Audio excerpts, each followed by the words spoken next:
I've changed for the better this time. I thought I would never be fine. Kumusta po tayo mga kababayan, mga Kalingap? Muli nagbabalik po, Analisa Reality Vlog. Reaction po tayo ngayon kay Kalingap Rab. Ito po yung pinakahihintay ho ng lahat na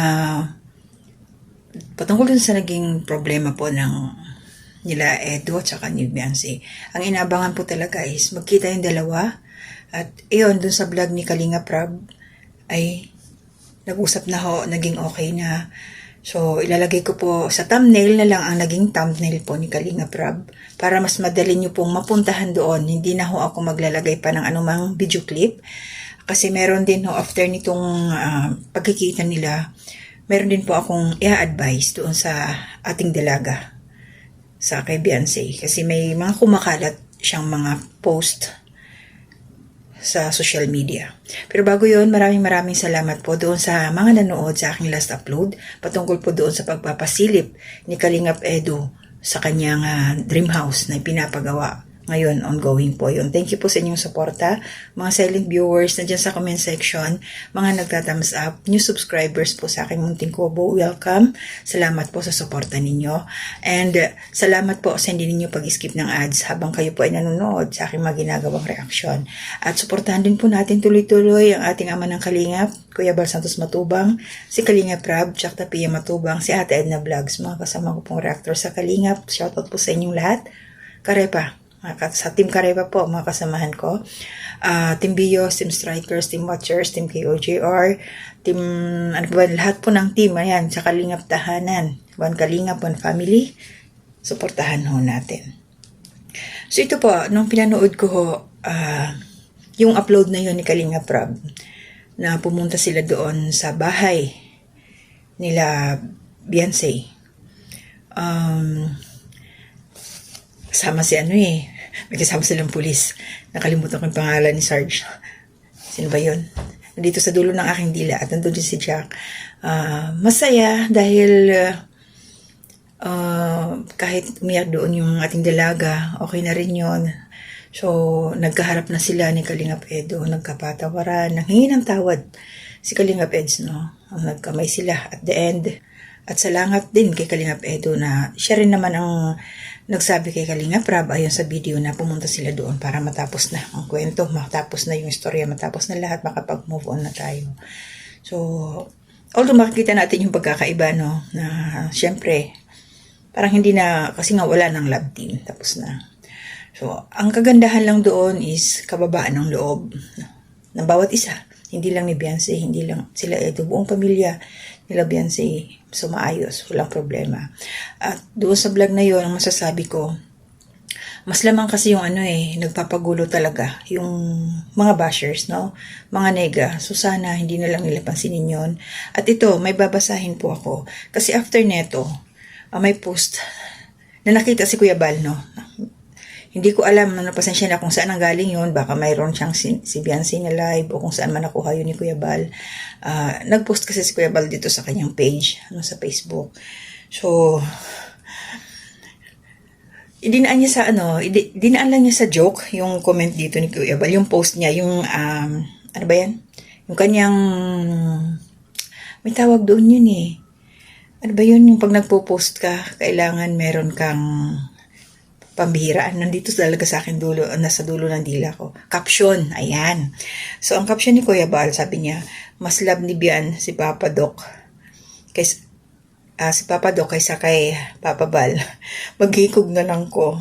Ani, napakasakit Kuya Cesar. Huhuho, Papa Bal. Alam niyo sa gano'n na dinadaan lang ni Kuya Bal sa joke-joke, pero sa totoo lang, syempre nasasaktan din yun. Tao yan eh.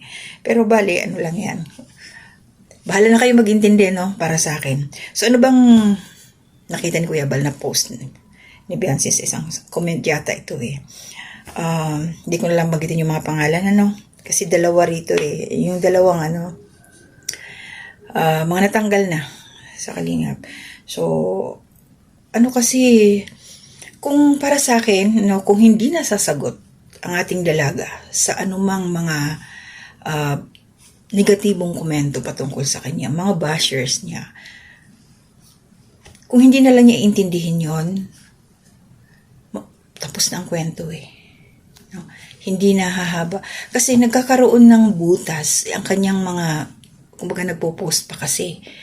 Yung madamdamin, yung emosyon mo, inilalabas niya through sa post. Ito sabi nga niya dito, basahin ko na lang, no? Alam ko mayroon na ng mga nag-reaction nito. May mga kasamahan ako.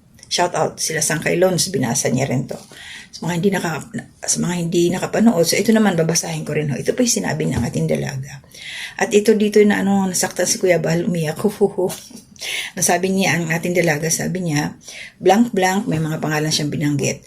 Hayaan niyo na po sila kung ayaw nila maniwala sa inyo. Huwag niyo na po akong ipagtanggol. Lahat ng may masamang sinasabi sa akin, basta alam po natin at ng Diyos kung ano ang totoo. Basta sasaktan lang po ako dahil nadadamay na kayo. Pati mga magulang ko, huwag nyo na po ipilit pa sa mga taong hindi marunong tumanggap ng pagkakamali. Kung sino man ang tinutukoy niya dito, mga taong hindi marunong tumanggap ng pagkakamali, nagsorry naman na si Kalinga Peds, no? Okay naman na yun. Siguro baka may iba pa siyang pinatutungkulan dito. Tatanggapin ko na lang po kung ano ang mga masasamang salita nila sa akin para sa katahimikan nila. Katahimikan na lang ng lahat. Kahit hindi totoo, ang mahalaga po sa akin ang pamilya ko at ang taong patuloy na naniniwala at nagmamahal sa akin. Salamat, Blank. At Kuya, sobrang proud po ako sa inyo. Dito nasaktan si Papa Bal. Kasi alam naman niya, may pangalan dyan, so hindi ko na lang po i-attach para hindi na po ito humaba. So, ito yung sinasabi ko, advice ko lang sa ating dalaga, huwag ka na mag-post name, hayaan mo na, kasi okay na nagkaayos na, kasi ito yung mga post na ganito, kumbaga nagbibigay na naman ng pagkakataon na mabuhay yung mga bashers. Hindi mababash, walang mababash kung walang mga ganitong mga posting, walang mga sentiments, mga kung ano-ano, kasi okay naman na nagkasundo na, nagkaayos na, tama na, yung basta wala na, kasi yung mga ganito, marami na naman nakakakuha ng sabihin na nating idea, yung mga bashers, yun pala yun, mga ganito. So, lalo na yung mga dyan, mga antay, so meron na naman silang maitatapik. So, wag na lang sagutin, Beyonce, hayaan mo na, kasi may mga nagtatanggol naman sa'yo. Hindi niya talaga mapigilan ng batang to Talagang niya yung emosyon niya. Tapos, malalaman mo dito, nasaktan tuloy si Papa Bal. Kasi mas pinili mo si wag na lang. So ito pa, may isa pa rito, mga kababayan, Kalinga, babasahin ko rin to. Mas matindi ito. Nag-sorry siya. Ito po'y komento din niya. Nag-comment siya nandyan. May pangalan. So, kung tutuusin, masakit din to. No, masakit din. Sana iwasan na lang talaga niya na mag-post, mag-komento kahit saan para hindi makakita ng butas o pagkain ang mga marites at ang mga bashers. Kasi mas lalong nadidiin, mas lalong hindi siya titigilan ng mga bashing. Hindi talaga. So, mas maganda yung silent ka na lang. Hayaan, ipagpasa Diyos natin yung mga nangyari. Hayaan natin ang Panginoon siyang gumalaw. Nangamot ako, pasensya na. So ito meron pa siya ditong isang post. Hindi, nagkakalat ito, hindi ito hindi ito naka-hide o naka-public po ito. So marami ang makakabasa at nandyan yung pangalan niya. So, ito ang dapat ingatan ng batang ito, no? Para hindi na siya putaktiin ng mga bashers. Kasi hindi lahat malawak ang pangunawa. So ito, anong sinabi? Pasensya po, pasintabi sa lahat, babanggitin ko po kasi nga naka-public, may mga pangalan dito So, syempre galing doon kay Bian. Nag-sorry siya. Sabi niya, Doc, sorry po. Alam kong gusto niyo lang po nila mama at papa magkaroon ng katarungan sa lahat na nangyari sa akin at sa pambabalahuran nila. Pero pinigilan ko po kayo at ngayon nagmumukha pa kayong masama. At dahilan kung bakit nagkanda gulo-gulo. Nagkanda gulugol po, sorry, sabi niya. Talaga, Doc, basta alam naman po natin at alam ng Diyos kung ano ang totoo. Pero mas piliin na lang po natin, Doc, ang magpakumbaba para din po matahimik na. Sobrang bigat sa dibdib at sakit na po sa ulo. Sana, Doc, maintindihan niyo po ang aking naging desisyon kung wag munang ituloy yon. Basta po Dok, kahit ano pong mangyari, kayo pa rin po ang pipiliin ko dahil po kayo ang totoong nagmamahal at nagsasakripisyo para lang ipagtanggol po ako. Maraming salamat po Dok sa inyo ni Kuya Red Sane. So ito yung yung mga katagang binabanggit nito ni Beyonce. Syempre marami pa rin ang marami ang masasaktan, ma-offend. Kasi marami ang nagtatanggol sa kanya, hindi lang naman yung 2 taong to. Marami. Nandiyan sila Kuya Bal, no? Mga reactors na talagang pinaninindigan siya, siya. Kaya lang, parang mas pinili niya talaga yung 2. Sana may mas masantong batang to. Advice lang. Kasi tinanong ito ni Kalinga Prab doon sa vlog. Sabi nga doon ni Kalinga Prab, teka muna, tanong ko lang, kalingap ka pa ba? So, ang sagot ng bata, hanggang hindi siya pinaalis sa kalingap. So, kalingap pa rin daw siya. So, ibig sabihin, pag pinaalis na siya, bali, okay lang sa kanya. Bali, go lang siya. Parang gano'n. Parang hindi, parang mababaw para sa akin. Pasensya na. Ito po yung, kasi patungkol sa, naging kasagutan niya na kung hindi siya, hanggat hindi siya pinapaalis. So, alam naman ho natin na sila Kuya Bal, hindi sila basta-basta nagpapaalis ng mga beneficiary. Pero ito po yung aking opinion lang, no? Ito yung aking opinion. Para matigil lahat, so kung ganun ang mga tema ng mga pananalita dito sa mga naging post, no? Kung sagot man ito sa komento, kung ano man ito, na may mas pipiliin niya, yung 2 kasi mas, yun ang talagang nagtanggol sa kanya. So, masakit yun para sa side nila Kuya Bal, no? Alam naman natin yung effort nila Kuya Bal, nila Kalinga Prab. Alam naman natin. Kaya, pakiusap ko lang kay Beyonce, stop na, sana last na to, sana wala na kaming mabasa pa o makita pa na post mo, mag-focus ka na lang sa iyong pag-aaral, focus ka sa pamilya mo kasi the more na naglalabas ka, nagpo-post ka, hindi ka titigilan ng mga nega, mga bashers. Sana Beyonce, sana makinig ka. At itong 2 naman, sana din, nakiusap na yung bata, stop na, tigil na. Para wala nang hindi na siya balik-balikan pa. Kasi tapos na eh.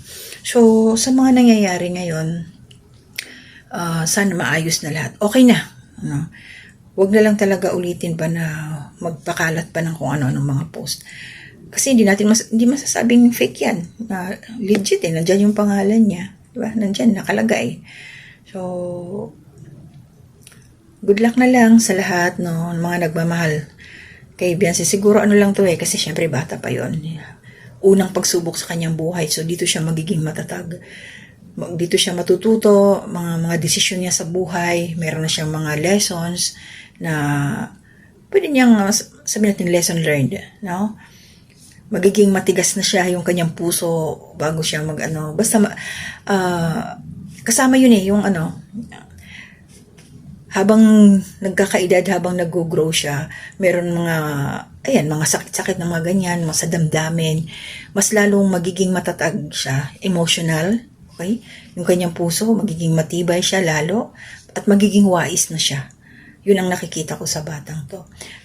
So, yung sa akin, para sa akin, kung ganyan din, ito yung opinion ko lang, huwag nyo sanang mamasamain.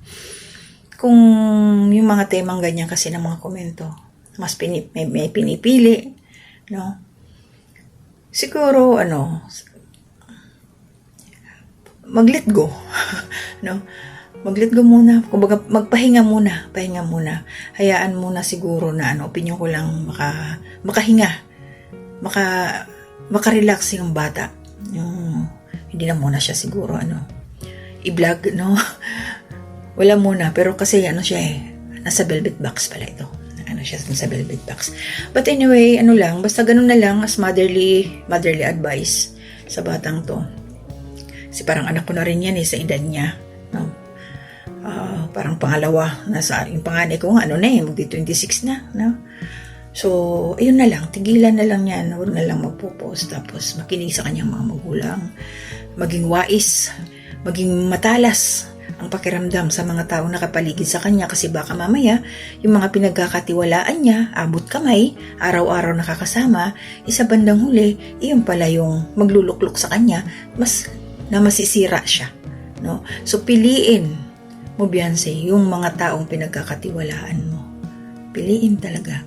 Kasi minsan may mga matatamis ang dila, mabubuyo ka, maniniwala ka, akala mo totoo sila sa'yo. Yun pala, pinasasakay ka lang, ginagamit ka lang. Kaya mag-iingat, Beyonce, mag-iingat talaga. So, marami ka pang pagdadaan na pagsubok, pero kaya mo yan. Manlangin ka lang, tama na yung iyak, look forward. Yun na lang, look forward. Focus sa sarili mo, sa family mo. Marami ka pang pagdadaanan at marami ka pang makikitang masigit pa kung talagang hindi kayo sabay ganun So yun lang yung sa akin. Maraming salamat po. Ilalagay ko dyan sa last part yung thumbnail ni Kalinga Prab. Panoorin niyo po yung mga hindi pa nakakapanood doon po sa naging paghaharap ng dalawa. Yan. Yung mga inaabangan po. So, thank you po sa inyong lahat. Nanay Soledad Belmonte, good morning. Ma'am Susan Dairo, thank you po always. Salamat po, sabi nyo, kumbaga hindi ka na nagsisearch kung ano yung nag-pop up sa'yo na mga upload na video yung pinanonood nyo. Thank you po sa sigurado yung notification bell, na-click mo yun, kaya pag napapanood mo kaagad yung aking mga upload. So, ayan, maraming salamat. Ma'am Lily Hubilia, Ma'am Marilyn Cabanilla, Ma'am Amy Bayogo, shout out po sa ganoon din po kay na Intoy Anika Adventures, shout out po kay Inday Ukray, kumusta na kayo, shout out din po. Wolf Tradition, pinsan ko, shout out sa inyo, Day, ingat kayo riyan. And ayan, basta kayong lahat po sa aking community spotlight, shout out po sa inyo lahat. Mag-iingat po tayo, hanggang dito na muna ako, tulad na home bashing, good vibes lang po tayo, forward for good. Yan, support ko lahat ng mga charity works nila Kuya Bal, nila Kalinga Prab, at saka yung mga charity vloggers po dito sa Kalingap. Supportahan po natin sila. Ingat po. To God be the glory.